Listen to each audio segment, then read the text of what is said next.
From the campus of Iowa Western, you're watching your hometown information station, CBTV 17.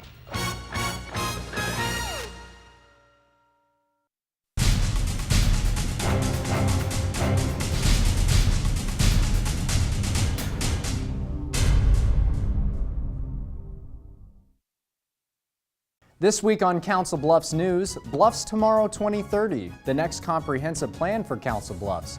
What is it and how can you get involved? Then, these brothers of barbecue move into the Metro Crossing Shopping Center. We find out what's on the menu.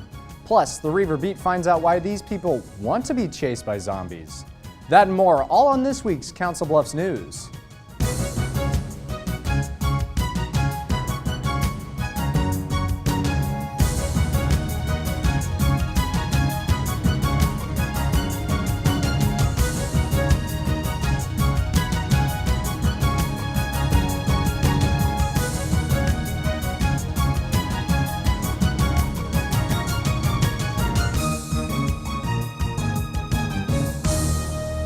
Hello and welcome to this week's Council Bluffs News. I'm James Lathrop. In 1994, Council Bluffs published its last comprehensive plan. It took 4 years to create and involved a lot of legwork. The provisions for that plan have run out, and on Wednesday, October 24th, the city took public input for the next one. Planning for the next 20 years won't be easy, but it's been done before. This is the last comprehensive plan for Council Bluffs, one that has lasted the community almost 2 decades. Inside, goals for things like public transportation, housing, and land use. The 1994 plan got the ball rolling on projects like the 24th Street Master Plan and a Luss Hills Preservation Plan, protecting the land formations around the city. It took 4 years to complete the 1994 comprehensive plan. This time around, a shorter schedule of 9 months. This is just the beginning of the process. It'll last several months. John Houseal is with Houseal Levine Associates, a professional consulting firm out of Chicago.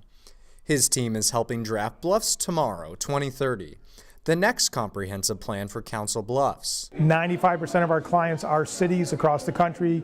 We work with them to develop comprehensive plans, downtown plans, quarter plans, design guidelines. And it all starts here at Kern Middle School, where input is taken directly from the community. We're just starting that with the city right now, sort of assessing what it is you have to work with and what people's aspirations are for the future. What we want to do is reach out to people, find out what they think are the important strengths of the community, what some of the weaknesses are. Do they like the direction we're going in? Giving input not limited to community meetings, though. The city is taking a high-tech approach as well. We have an interactive project website that is hosted on our website, but it's linked to the city's homepage. And on that, there are a series of workshops, a series of surveys.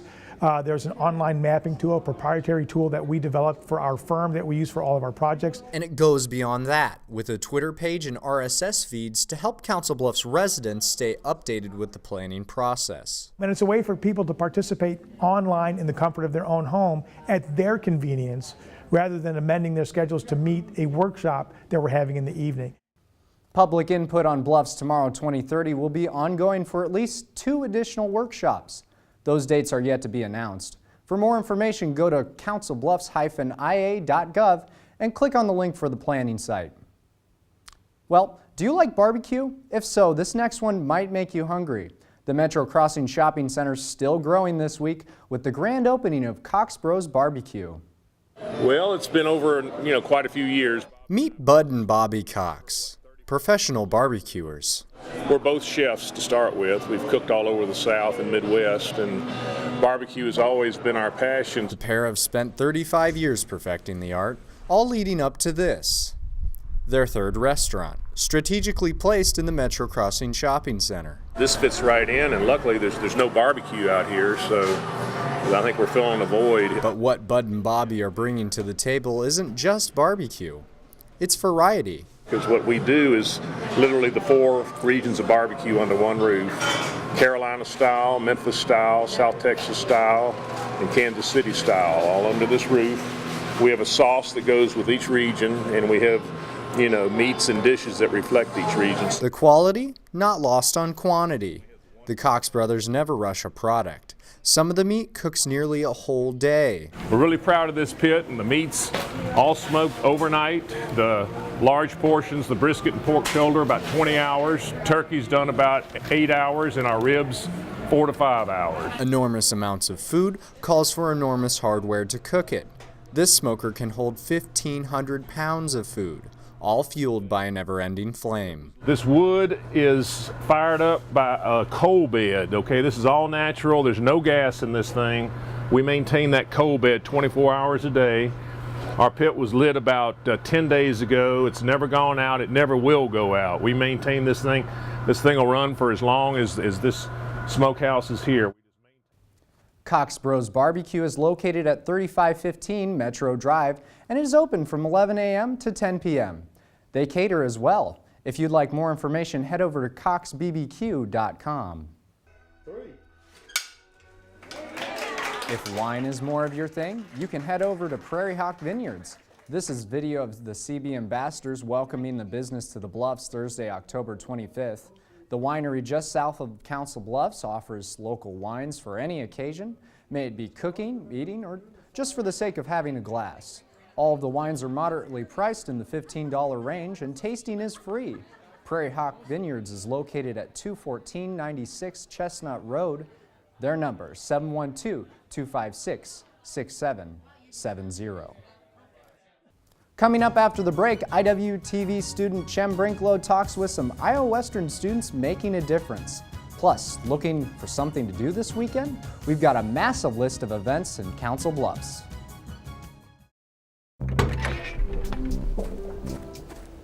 When you throw away money on wasted electricity, you're throwing away everything you could have bought with it. Saving energy saves you money. Welcome back to Council Bluffs News. I'm Jem Brinklow, here today with Amanda Brinks and Jay Cool about the Open Door mission. So why dedicate your guys' time in order to help people who really don't have enough? I feel like it's a great opportunity to give back to the community that served me so well for 20 years of my life, and just having an opportunity to help out people who are not like as fortunate as I am to have grown up in a good house with a great family, and some of these people just haven't had a chance, and I think it's a great idea to help serve their food and give them a chance. What about you, Amanda? I agree with him. It's good to give back to the community. It feels nice helping somebody, giving them a holiday meal when they wouldn't have it normally. And you touched on it right there. It feels nice. Obviously, you know, anytime you help somebody, it feels good. How does it make you feel, Jake? It really does make me feel great, you know. Grown up in a great house, you know. I've always had Thanksgiving dinner or Christmas dinner or whatever, always with my family. And just knowing that there are people out there that don't have that opportunity to share with their family because maybe, you know, they've lost people in death and all that stuff, but just having the opportunity to be their family for a day, you know, it really makes you feel great. And it's right in time for the holidays too. It's I'm assuming this is for Thanksgiving? Yep, it's November 3rd. We're going to be serving 18,000 people that day from 10 to 2, and it's at Open Door Mission this coming Saturday. And I understand you're a part of the men's soccer team, is that right? Yeah, I am. So I heard that there's going to be a couple Iowa Western teams there. Tell me about that. There will be both men's and women's soccer there serving food, which will bring in we'll have close to 80 kids serving meals, as well as my classmates being there. So it'll be a good time. And how'd you guys hear about this? Was it just for a school project, or did you just see it in the news, or what? It was a school project, but we also just wanted to do it out of the goodness of our hearts. So you guys are just trying to be good citizens, give back. Yeah, exactly. Well, thank you guys so much for coming in. We really appreciate it. And you guys are doing a great cause for the people who don't have enough. And we'll bring it back to you, James, for Council Bluffs News. Thanks, Jem. Looking for a reason to get out of the house and burn off some of that Halloween candy? Baby boomers, this one's for you. It's called Boomer Roadmap, a taste sensation from across the nation. Let us be your compass. It's all happening at the center from 3 to 7 p.m. and best of all, it's free. Come try finger food from all over the country while you tour over 50 vendor booths with everything from healthcare to relaxation. The center is at 714 South Main Street in Council Bluffs. Then Saturday, November 3rd, it's the 3rd annual Deaf Missions 5K. It all starts at the Lead Multipurpose Complex on the campus of Iowa School for the Deaf. This is a run-walk 5K, so you can take it slow.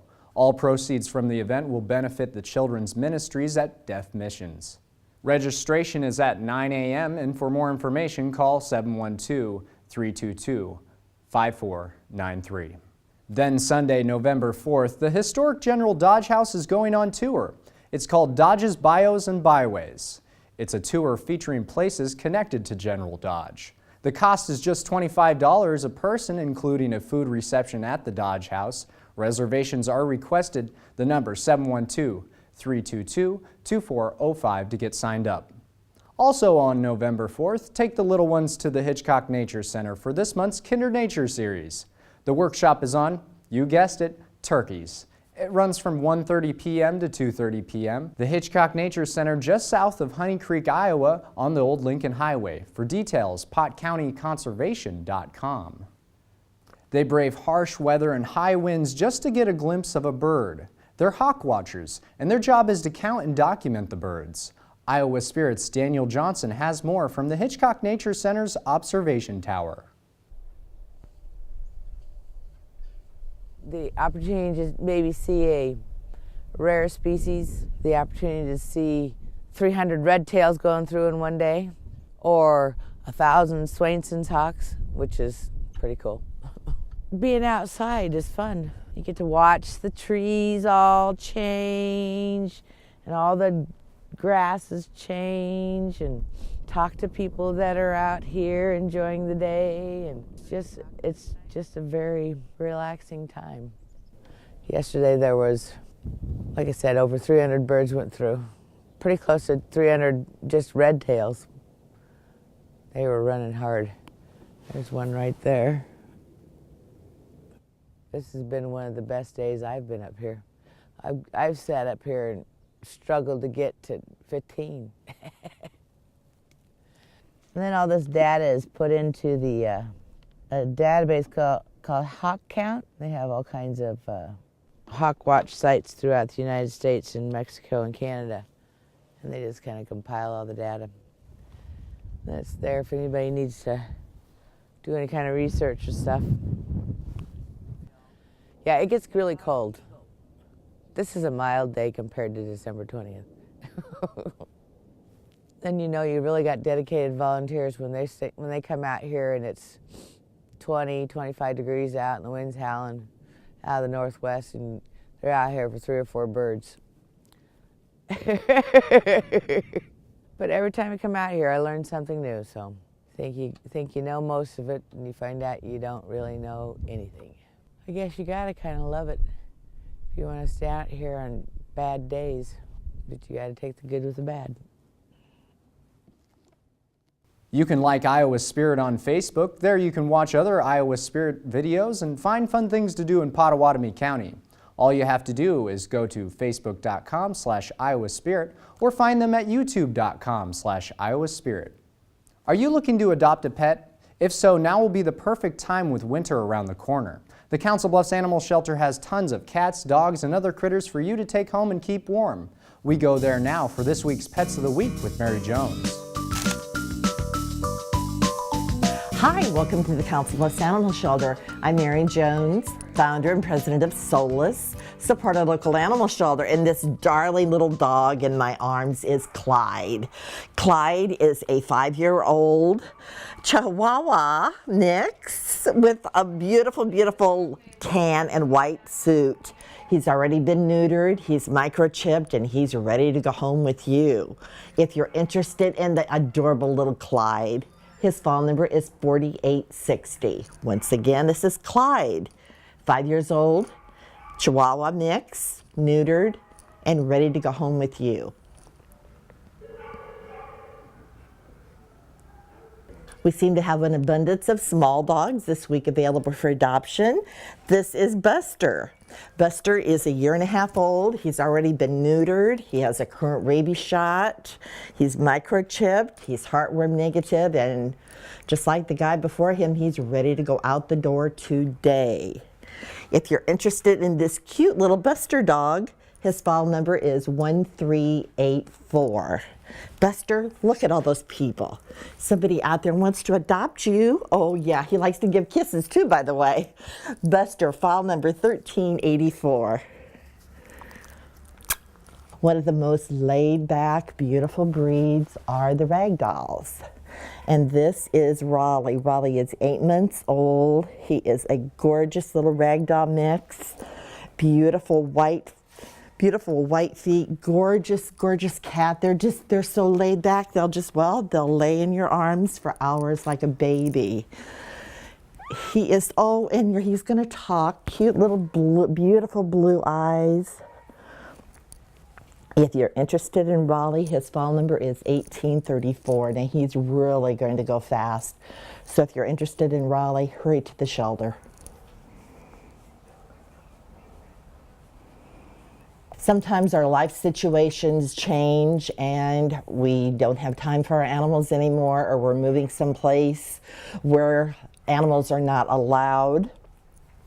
This is a situation that brought Tilly to the Council Bluffs Animal Shelter, and believe me, if you can't take care of your animal anymore, don't just turn it loose. Please bring it to the shelter. This is the safest place for it to be, and the possibilities of being able to rehome it are very good. This is Tilly. She's 6 years old. She's spayed.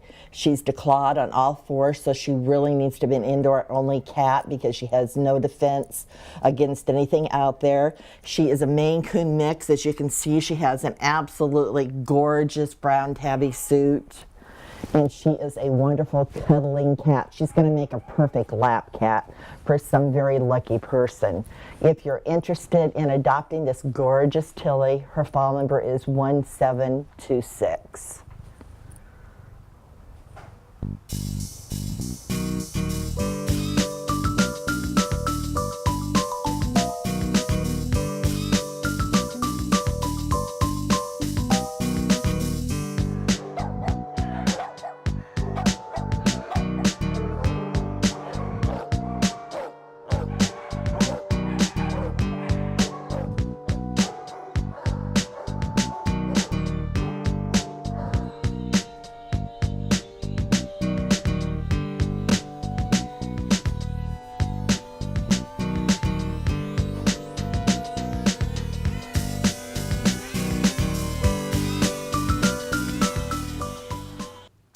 If you're interested in adopting a pet featured in this week's Pets of the Week, all you have to do is call the shelter 712-328-4656 for details. Coming up after the break, zombie attack. West Fair overrun by the running dead. Marie Zeitner fills us in. Then it's a night for the ladies, but then these guys show up. We'll explain after the break.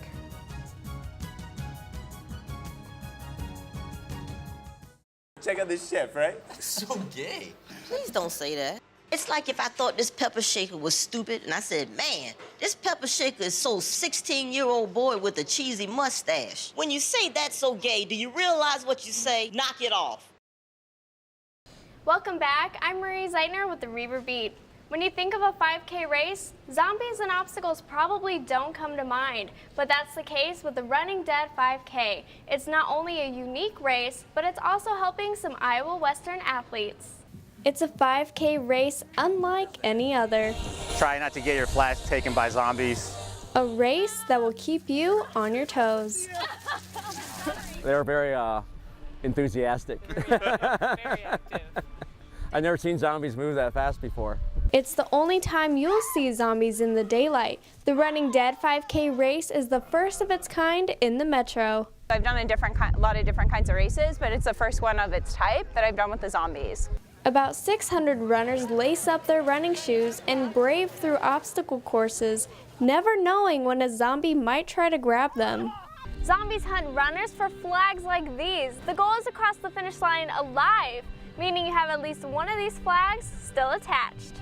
It's all part of a fundraiser for Iowa Western softball and wrestling teams. We have to fundraise for our spring trip, so that's not in our budget to do so. So we fundraise a lot of money over, throughout the whole year, just so that we can go down south and play early. Otherwise, we'd be stuck up here not playing until, middle of March. And we're heading to Texas middle of February, so this really helps us out in the long run. The wrestling team will use its funds for scholarships. They hope to do this fundraiser every year. There's no real set goal. We have over 500 runners signed up, so I think we're going to have a successful race, and it's something that we can build for the future and make bigger and better each year. With almost 1,000 people at the event on Saturday, the wrestling and softball teams hope it will grow even bigger next year.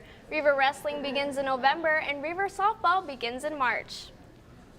Haunted houses are a must this time of year, and Iowa Western is putting a spin on the average scare. IWTV student Jade Allen gives you a sneak peek into a haunted trail.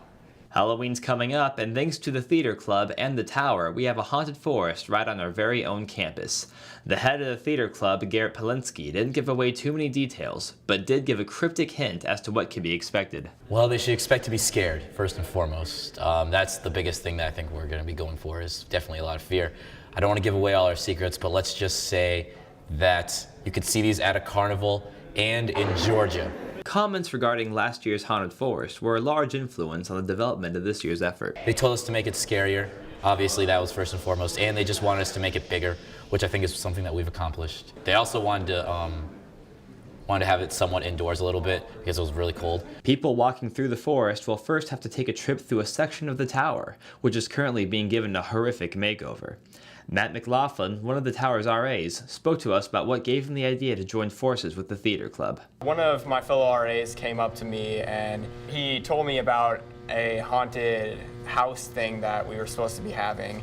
I've done some musical productions with some of the theater club kids, so I know some of them. So I knew that they were doing a haunted forest as well.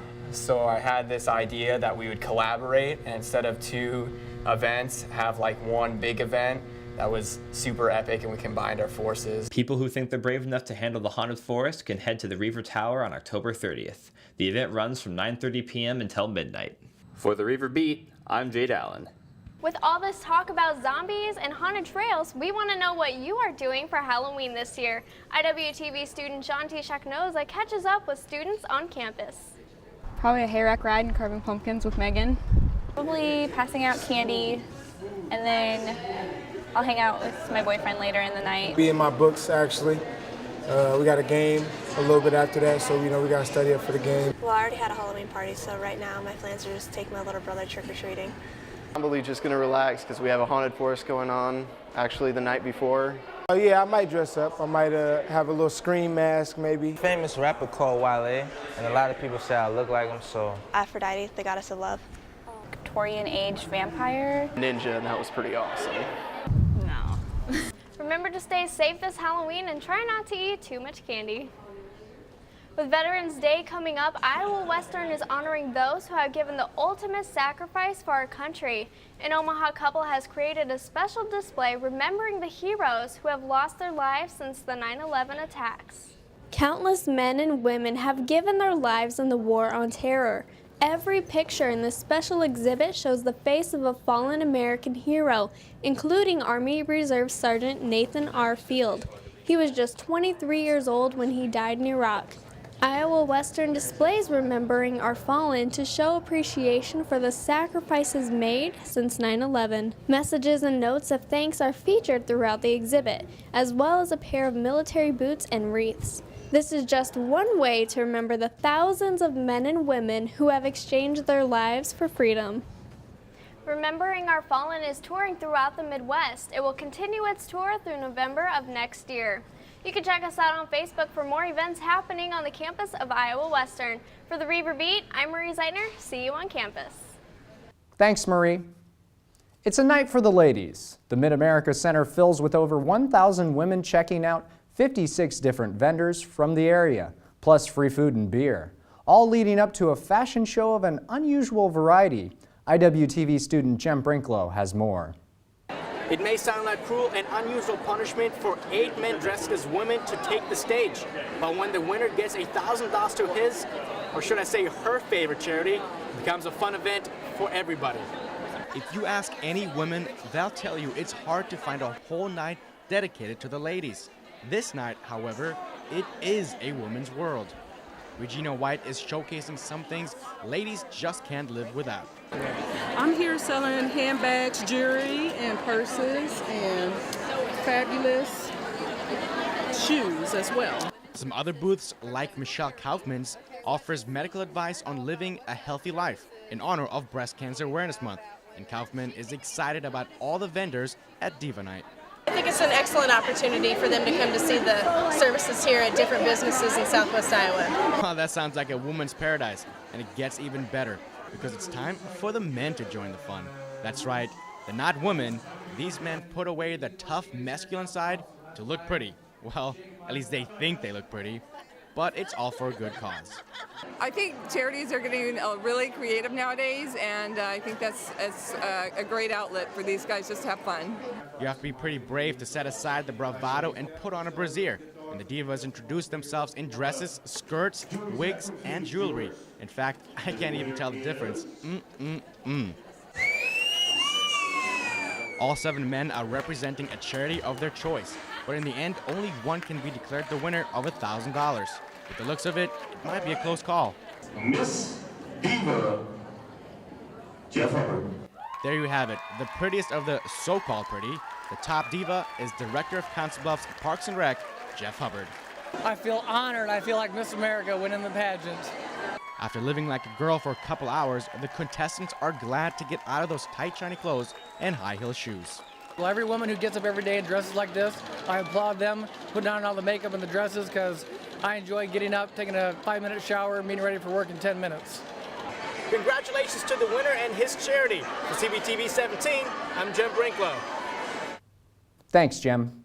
Jeff Hubbard's winnings went to Teammates, a mentoring program serving Nebraska and Iowa. Thanks for watching this week's Council Bluffs News. If you have any questions, comments, or story ideas, email us at cbtv@iwcc.edu, call us at 712-325-3312, or send us a message on Facebook. You can find us at facebook.com/cbtv17. For your Council Bluffs News, I'm James Lathrop. See you next week.